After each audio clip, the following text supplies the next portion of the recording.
Selamat bertemu kembali di dalam KKR PW Wilayah 6. Kita bersyukur karena kita dapat meneruskan KKR ini di atas kasih kurnia Tuhan Yesus. Mari kita mulakan dengan lagu puji-pujian yang akan dipimpin oleh Ci Tracy Nelson dari Gereja CSS Bulongking Saradan. Seterusnya kita akan dipimpin dalam doa pembuka oleh Puan Rosena Logihad daripada Gereja SDS Sulaman Tenggelan. Kita persilakan. Selamat malam kepada kita semua. Kita akan menyanyikan 2 buah lagu sebelum mendengarkan firman Tuhan pada malam ini. Lagu pertama, kita akan menyanyikan lagu dalam LPMI 100, LPMI 100, Aku Fikirkan Sekarang.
Baiklah, kita akan menyanyikan satu lagi buah lagu. Dan lagu yang terakhir ini adalah dalam LPMI 104 104, Tempat Kediaman di Syurga.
beserta Yesus ku bahagia.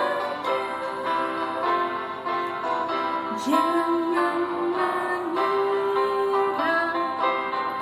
aku sunyi dan hina, ku terkejutnya hendak ke syurga.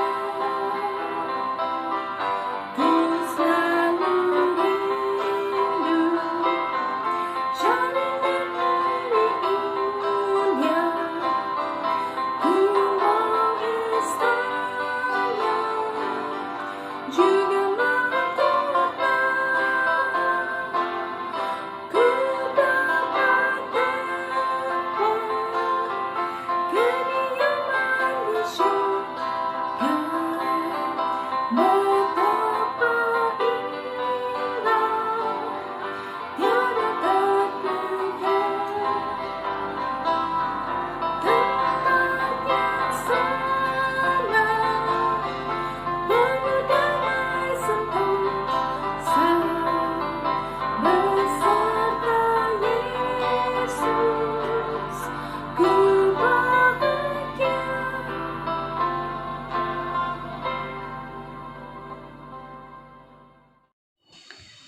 Selamat malam semua.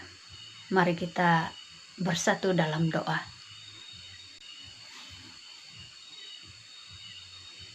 Ya Tuhan yang bertakhta di kerajaan sorga, puji syukur atas penjagaan dan kasih-Mu yang berlimpah kepada kami semua, di mana kami dapat kesempatan malam ini untuk mendengar firman-Mu melalui hamba-Mu malam ini.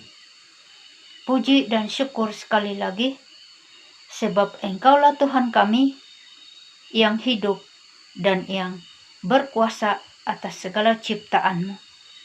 Engkaulah sumber kekuatan, hikmat, dan kebijaksanaan yang Engkau berikan kepada kami sebagai hamba-Mu.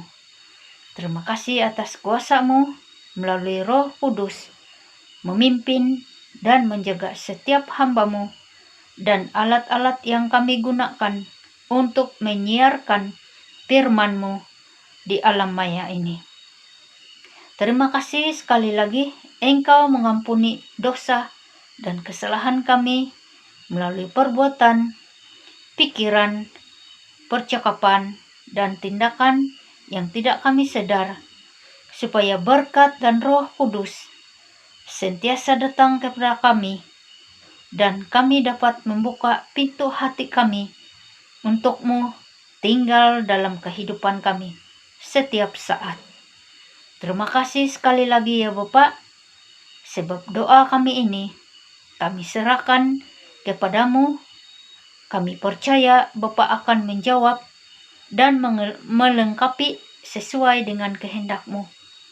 Semua ini kami serahkan dalam nama Yesus yang menjadi juru selamat dan penebus kami. Amin. Beliau merupakan seorang pendidik, melayani sebagai pemimpin di gereja setempat, aktif di pelbagai aktiviti CHM, PW, belia, di peringkat gereja, daerah, wilayah, dan sesabah. Gemar membaca buku-buku tulisan Ellen G. White, menulis buku untuk kanak-kanak, suka mempelajari pengetahuan yang baru, dan melanjutkan pelajaran ke peringkat seterusnya. Filipi 4 ayat 13 merupakan moto hidup beliau, yaitu segala perkara dapat kutanggung di dalam Dia yang memberikan kekuatan kepadaku.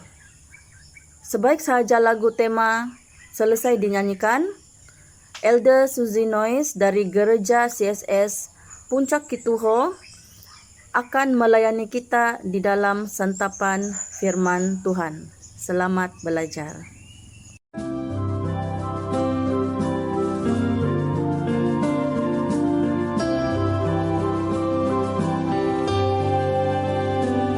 Ku dengar suara Yesus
Selamat malam kepada kita semua.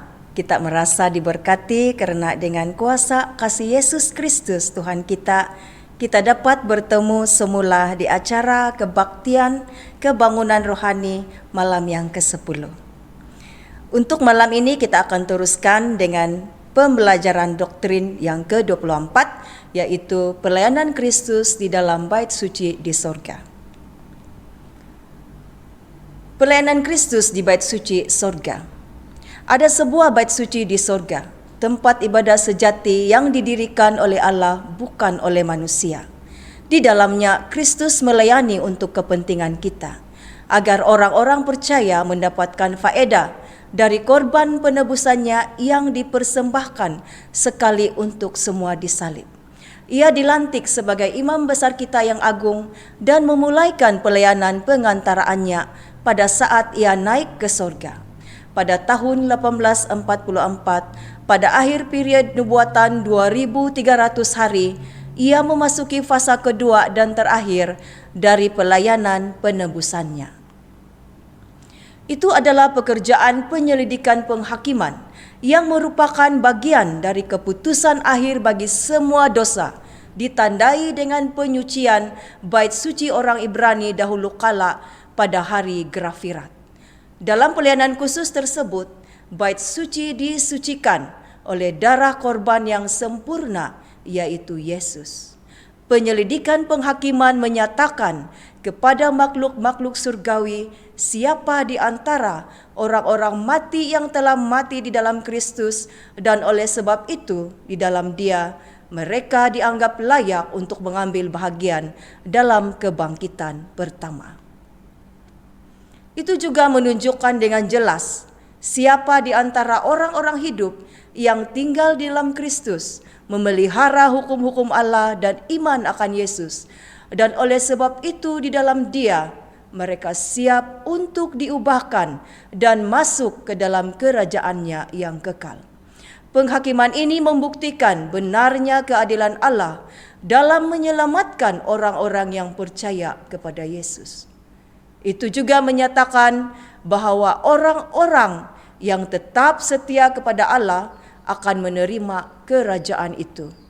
Penyelesaian pelayanan Kristus ini akan menandai berakhirnya masa percobaan bagi manusia sebelum kedatangannya kedua kali. Kesimpulannya bagi pernyataan sebentar tadi, ada sebuah Ka'bah di sorga di mana Yesus sejak kenaikannya melayani di dalamnya agar semua orang yang percaya kepadanya dapat merasakan faedah dari korban penebusan yang ia telah lakukan. Sejak kenaikannya, Yesus melayani di bilik yang suci, tetapi mulai tahun 1844 ia berpindah pelayanan ke bilik maha suci, melakukan proses pemeriksaan sama seperti yang dilakukan oleh imam besar di dalam Ka'bah pada hari Grafirat. Kesimpulan yang seterusnya dalam pernyataan tadi, dalam proses ini Yesus memeriksa seluruh kehidupan manusia yang pernah hidup di dunia ini, baik yang sudah mati dan bahkan sampai nanti ia mengakhiri pekerjaannya di bilik yang maha suci di sorga. Penyelidikan ini ditujukan untuk menentukan siapakah yang layak untuk menerima hidup kekal dan siapa yang tidak layak. Dalam Ibrani 9 ayat 28 mengatakan, Kristus hanya satu kali sahaja mengorbankan dirinya untuk menanggung dosa banyak orang. Dalam Keluaran 25 ayat 8 pula, Allah menyuruh Musa untuk membangunkan Ka'bah. Ka'bah yang dibangun Musa adalah miniatur dari Ka'bah yang di sorga. Kita boleh lihat ini dalam Keluaran 25 ayat 9 hingga 40, Ibrani 9, 23, 24. Ka'bah adalah tempat dan cara Tuhan untuk mengajarkan umatnya rencana keselamatan. Inilah yang disebut dengan Ka'bah Perjanjian Lama. Dalam Ibrani 8 ayat 1 dan 2 mengatakan demikian. Kristus sekarang bekerja sebagai imam besar di Ka'bah surgawi yang didirikan oleh Tuhan dan bukan oleh manusia. Bait suci di sorga adalah suatu bangunan yang nyata. Dalam Mazmur 11 ayat 4 pula mengatakan seperti ini. Tuhan bersemayam di taktanya di sorga, di baitnya yang kudus. Ayat ini menunjukkan bahwa di sorga ada Ka'bah. Dalam Wahyu 1 ayat 12, di Ka'bah sorga ada peralatan yang juga ditemui dalam Ka'bah di dunia, yaitu 7 kaki dian, mezbah pedupaan dalam Wahyu 8 ayat 3, tabut perjanjian Wahyu 11 ayat 19, mezbah pedupaan surga terletak di hadapan takhta Allah, seperti yang tertulis dalam Wahyu 8 ayat 3 dan Wahyu 9 ayat 13. Di dalam Wahyu 15 ayat 5 hingga 8 mengatakan seperti ini. Bila mana masa penghakiman setelah selesai, maka Kristus akan keluar dari bait Allah di surga. Dalam Ibrani 9 ayat 9 dan 10 mengatakan seperti ini. Ka'bah di bumi adalah bayangan pembaharuan yang akan datang, yaitu Kristus. Ini menunjukkan kepada domba Allah yang mengangkat dosa dunia. Dalam Galatia 3 ayat 23 dan Yohanes 1 ayat 29. Bait suci melambangkan 3 fasa pelayanan Kristus, yaitu yang pertama, korban pengganti, yang kedua, pengantaraan keimamatan, dan yang ketiga, penghakiman terakhir. Baiklah, kita bahas korban pengganti. Dalam Ibrani 9 ayat 22, setiap korban yang dipersembahkan di dalam bait suci dunia melambangkan Kristus Yesus, sebab tanpa darah tidak ada pengampunan dosa. Dalam Roma 6 ayat 23 pula mengatakan, karena upah dosa adalah maut, maka Kristus menggantikan manusia untuk menanggung upah dosa. Dalam Yesaya 53 ayat 5 dan 6 mengatakan Tuhan telah menimpakan kepadanya kejahatan kita semua. Oleh bilur-bilurnya kita menjadi sembuh. 1 Korintus 15 ayat 3. Dalam Roma 3 ayat 24 dan 25. Kristus telah ditentukan Allah menjadi jalan pendamaian karena iman. Dalam 2 Korintus 5 ayat 21 mengatakan Yesus yang tidak berdosa telah dibuatnya menjadi dosa supaya kita dibenarkan oleh Allah.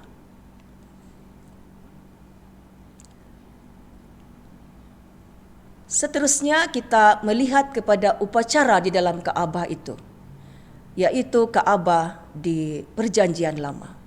Upacara harian dan tahunan.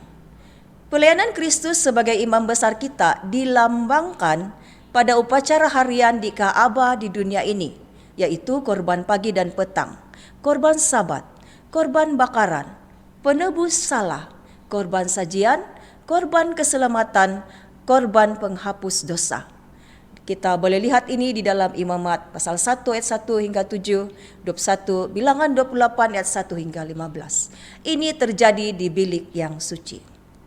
Hari pendamaian tahunan pula melambangkan pekerjaan yang Kristus akan lakukan pada penutupan sejarah dunia ini, yaitu di Imamat 16.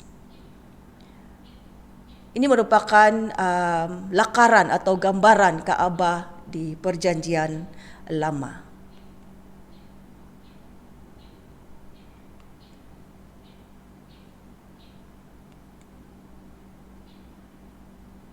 Grafirat. Daniel 8 ayat 14 memberitahukan dimulainya pekerjaan keimamatan ini. Penyucian Ka'bah sorga mencakup seluruh pekerjaan penghakiman akhir yang dimulai dengan tahap pemeriksaan dan diakhiri dengan tahap pelaksanaannya yang akan mengakibatkan penghapusan dosa yang kekal dari seluruh alam semesta. Seterusnya pengantaraan keimamatan. Dalam 1 Timotius 2 ayat 5, Yesus menjadi satu-satunya pengantara antara Allah dan manusia. Ia senantiasa hidup menjadi pengantara manusia. Ibrani 7 ayat 25. Dalam Imamat 4 ayat 35 dikatakan imam mengadakan pendamaian bagi orang berdosa itu sehingga ia beroleh pengampunan. Ibrani 8 ayat 1 dan 2, Yesus sebagai imam besar duduk di sebelah kanan yang maha besar dan melayani ibadah di tempat kudus. Pekerjaan di bilik suci ditandai dengan tugas pengantaraan, pengampunan, pendamaian, dan pemulihan. Ini terjadi setiap hari dan dilakukan kepada siapa saja yang berdosa. Imam di Ka'bah di bumi, di bilik suci melaksanakan upacara korban harian untuk mengantarai manusia berdosa dengan Tuhan. Orang berdosa pada masa itu akan membawa korbannya sesuai dengan kemampuan masing-masing, dan yang berdosa itu akan menyembelih sendiri korbannya setelah ia mengaku dosa-dosanya dan menanggungkannya kepada haiwan yang dibawa. Kita teruskan dalam Imamat 4 ayat 6, 17, 18, 25 dan 30 mengatakan seperti ini. Darah yang dipersembahkan akan dibawa ke dalam bait suci dan dipercikkan di depan tirai dan diletakkan di atas tanduk-tanduk mezbah pedupaan. Darah yang tidak dibawa masuk akan diletakkan di atas tanduk-tanduk mezbah korban bakaran. Dalam Imamat pasal 6 ayat 25, 26 dan 30, imam-imam akan memakan sebagian daging yang dipersembahkan. Dengan demikian, yang mengambil bahagian dalam upacara mengerti bahwa dosa-dosa mereka dan pertanggungjawabannya sudah dipindahkan ke dalam bait suci dan keimamatannya. Pengantaraan keimamatan yang seterusnya.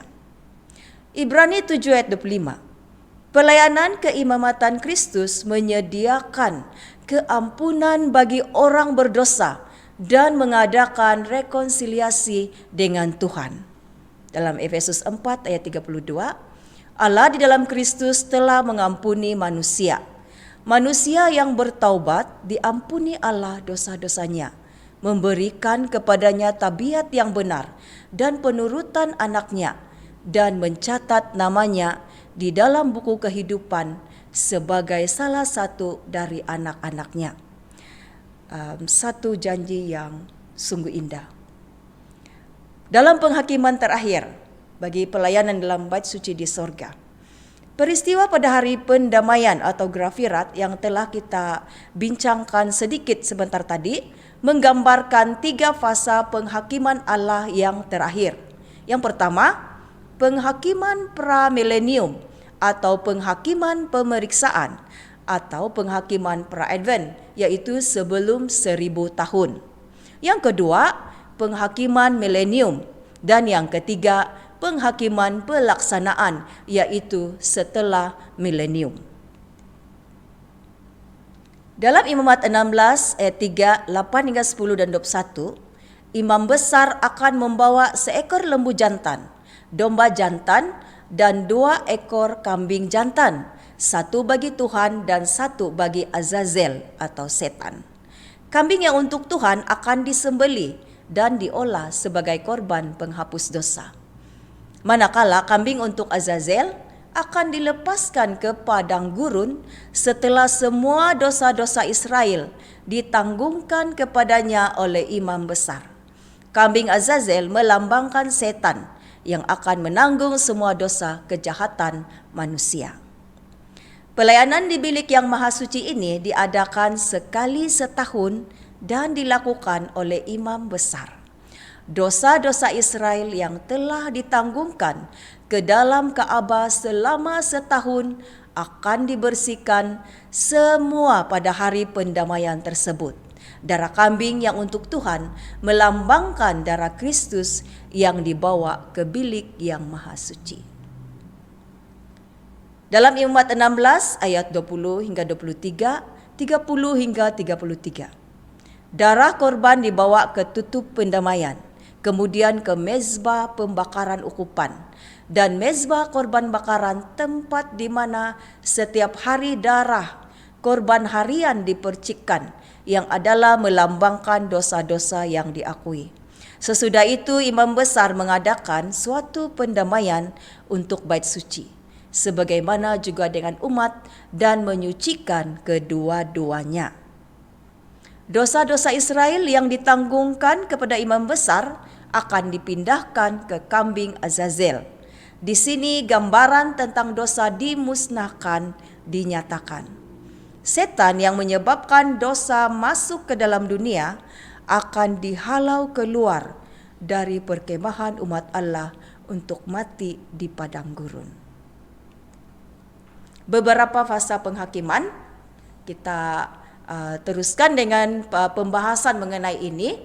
Pemindahan dosa-dosa dari bait suci berkaitan dengan penghakiman tahap pertama, yaitu pra-advent, yaitu sebelum kedatangan Yesus.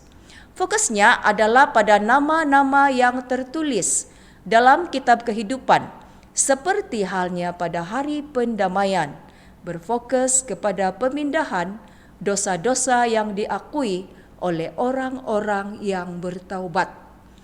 Orang-orang percaya yang palsu akan dikeluarkan, tetapi orang percaya akan diampuni dan catatan dosa mereka akan dihapuskan. Pembuangan kambing Azazel ke padang gurun melambangkan masa 1000 tahun setan dirantai, seperti yang tertulis dalam Wahyu 20 ayat 1 hingga 3, di bumi yang sudah tidak berpenghuni ini. Ini dimulai pada saat kedatangan Yesus kedua kali, di mana orang benar diangkat ke sorga dan orang jahat mati, sedang setan dibiarkan hidup tanpa ada sesiapa untuk digodanya lagi. Masa penghakiman ini menyangkut pengkajian atas orang-orang jahat dan berguna bagi orang-orang yang ditebus dengan menunjukkan kepada mereka cara Allah memperlakukan dosa dan orang-orang yang berdosa yang tidak diselamatkan.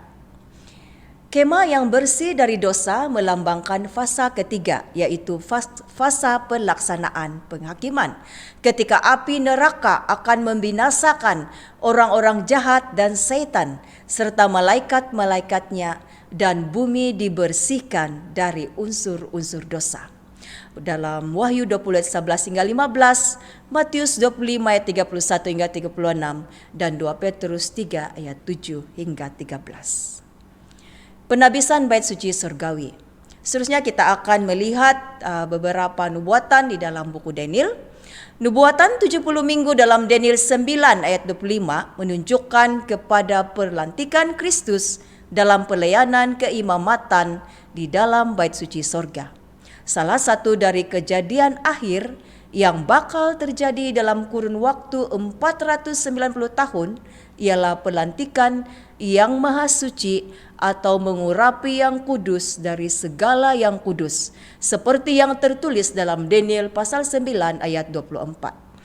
Dengan kenaikannya ke sorga setelah kebangkitannya, Kristus memulai pelayanannya sebagai imam besar dan pengantara kita. Penabisan bait suci surgawi. Dalam Ibrani 9 ayat 22 dan 23, benda-benda di Ka'bah surga disucikan oleh darah Kristus yang amat mulia. Dalam Wahyu 22 ayat 12 mengatakan seperti ini, Tuhan akan membalaskan setiap orang menurut perbuatan yang telah dilakukan semasa hidupnya. Wahyu 3 ayat 5, hanya mereka yang menang yang akan menerima upah kehidupan kekal dan namanya tidak akan dihapuskan dari buku kehidupan surga. Waktu penghakiman. Daniel 7 ayat 13, anak manusia Yesus datang menghadap yang lanjut usianya, yakni Allah Bapa, dan berdiri di hadapannya sebagai pengantara antara Allah dan manusia. Dalam Daniel pasal 7 ayat 26 dan Ibrani pasal 7 ayat 25. Dalam Daniel 8 ayat 2 dikatakan, domba jantan melambangkan kerajaan Medo Persia yang mengalahkan kerajaan Babel. Dalam Daniel 8 ayat 21, kambing jantan melambangkan Yunani dengan rajanya yang pertama, Alexander Agung. Kerajaan Yunani terbagi menjadi 4 bahagian, yaitu Kasander, Lysimachus, Seleucus, Ptolemy. Tapi menjelang akhir masa keempat kerajaan ini, muncullah tanduk kecil seperti yang dikatakan dalam Daniel 8 ayat 9. Tanduk kecil ini melambangkan Roma, baik fasa kekafiran yaitu pemerintahannya dan agama yaitu kepausan. Dalam Daniel 8 ayat 17, tanduk kecil itu akan berkuasa sejak kejatuhan kerajaan Yunani hingga akhir masa. Nubuatan Daniel 2 pasal 2, 7 dan 8 adalah sejajar atau paralel.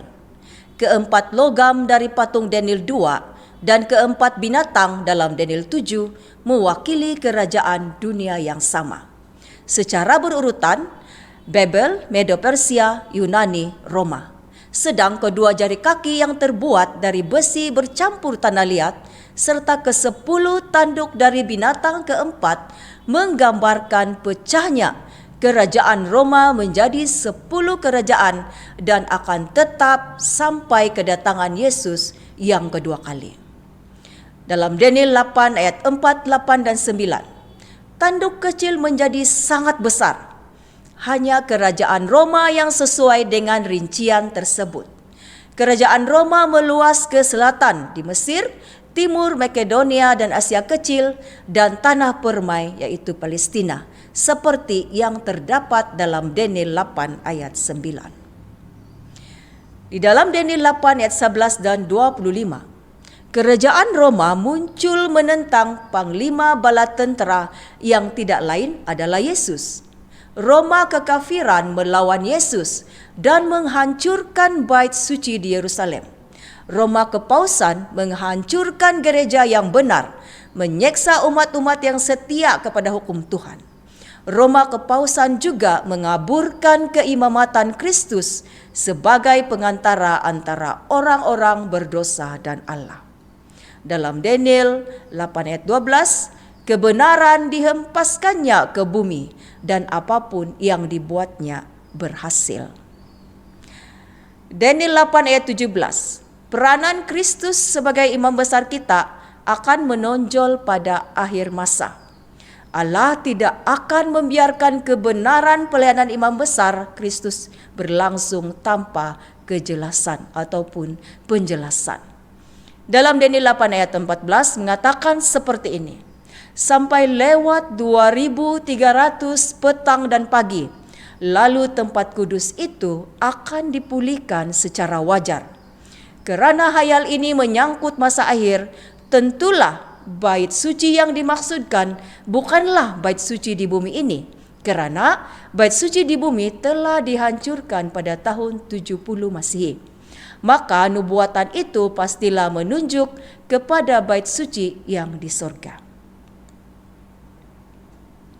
2300 petang dan pagi merupakan nubuatan yang melambangkan 2300 tahun.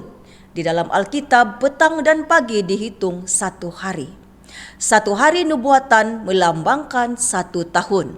Ini boleh kita lihat di dalam Yehezkiel 4 ayat 6. Daniel 9 adalah kunci untuk kita mengungkapkan Daniel pasal 8 ayat 14. Allah menyuruh malaikat Gabriel untuk membuat Daniel memahami penglihatan itu di dalam Daniel 8 ayat 16. Di dalam Daniel 9 ayat 23, malaikat Gabriel datang kepada Daniel dan berkata bahwa ia datang untuk memberitahukan kepadanya tentang penglihatan itu. Penglihatan yang dimaksudkan di sini adalah 2300 petang dan pagi. 2300 tahun dibahagi menjadi 2 bahagian besar. Seperti grafik yang kita boleh lihat. Bahagian pertama yang disebutkan sebagai 70 minggu ditetapkan untuk bangsa Israel. Di dalam Daniel 9 ayat 24. Kata ditetapkan berasal dari kata Ibrani yang berarti memotong atau membagi. Ini berarti 70 minggu itu dipotong dari satu waktu yang ada di dalam buku Daniel. Dan di buku Daniel perhitungan waktu yang dimaksudkan adalah 2300 tahun. 70 minggu sama dengan 70 minggu kali 7 hari. sama juga dengan 490 hari. Itu berarti 490 tahun. Ini dimulai pada tahun 457 sebelum Masehi atau before Christ. Tahun ke-7 pemerintahan Artasasta di Daniel 9 ayat 25. Itu berarti 490 tahun itu dimulai tahun 457 BC dan akan berakhir pada tahun 34. Apabila kita potong 2300 tahun dengan 490 tahun, maka bakinya adalah 1810 tahun. Dengan demikian, 2300 tahun itu akan dimulai tahun 457 BC dan berakhir pada tahun 1844 AD. Tindakan Tuhan dalam penghakiman pra-Advent memastikan bahwa keputusan akan dijatuhkan kepada tanduk kecil dan setan. Dalam terang Golgota, semua tantangan setan akan dinyatakan salah sama sekali.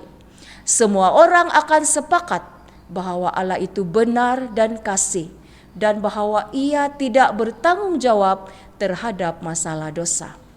Penghakiman yang akan dilakukan Allah bukan hanya untuk mengembalikan nama baik-Nya, tetapi juga untuk memulihkan nama baik umat-Nya. Ini kita boleh lihat dalam Matius 10 ayat 32 dan Lukas 12 ayat 8 dan 9.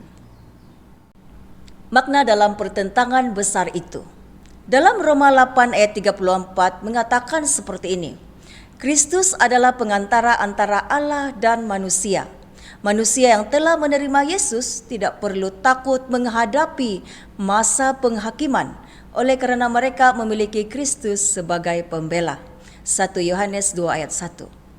Umat manusia akan dikelompokkan ke dalam 3 golongan. Golongan pertama, orang jahat yang menolak hak dan kuasa Tuhan. Golongan kedua, umat percaya yang sejati yang berharap di dalam jasa Kristus melalui iman dan hidup sesuai dengan hukum Tuhan. Dan golongan yang ketiga, orang yang kelihatannya seperti umat percaya yang sejati padahal tidak. Dalam Matius 13 ayat 28 hingga 30 mengatakan, di dalam gereja terdapat lalang dan gandum yang sejati dan palsu. Dalam Wahyu 19 ayat 8 pula mengatakan begini, Kristus memberikan kepada jemaatnya kain lenan halus yang berkilau-kilauan yang melambangkan tabiatnya sendiri. Dalam Wahyu 14 ayat 7, waktu penghakiman itu telah tiba. Diminta semua manusia mempersiapkan diri masing-masing untuk diperiksa kehidupannya dengan menggunakan hukum Tuhan sebagai standar penghakiman. Perkara ini terguna pakai untuk saya dan Anda semua.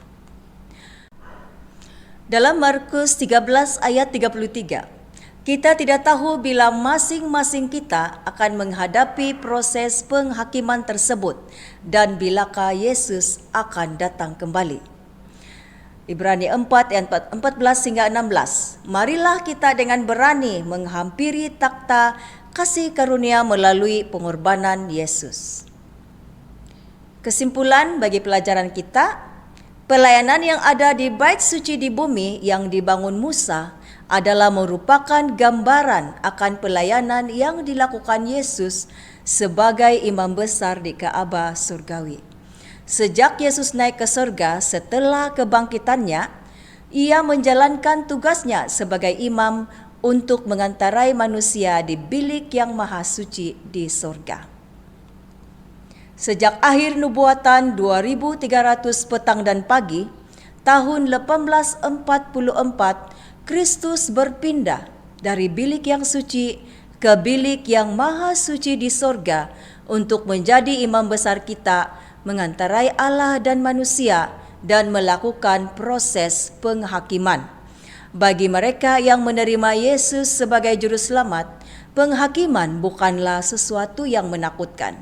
Itu adalah sesuatu yang ditunggu-tunggu karena berisikan pengharapan yang dibenarkan di dalam Kristus untuk memperoleh kehidupan yang kekal. Begitulah tadi sedikit daripada pembahasan kita untuk doktrin yang ke-24 ini. Terima kasih di atas perhatian dan juga fokus Anda semua semasa mengikuti pembahasan sebentar tadi. Dan jangan lupa untuk bersama-sama semula dengan kami pada malam esok. Sekian, terima kasih dan Tuhan memberkati. Amin. Amin atas renungan yang telah kita dengar sebentar tadi. Kita bersyukur atas terang yang diberikan kepada kita melalui pembelajaran doktrin tentang pelayanan Yesus di Bait Suci. Selepas ini kita akan berpeluang bersama-sama dengan choir PW SDS Sulaman dalam lagu istimewa dan seterusnya doa penutup yang akan dilayangkan oleh Elder Suzy Noyes. Terima kasih, puji syukur, dan kita akan berjumpa esok untuk pelajaran yang seterusnya.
Baiklah, mari kita berdoa sebagai sambutan kepada pelajaran kita sebentar tadi.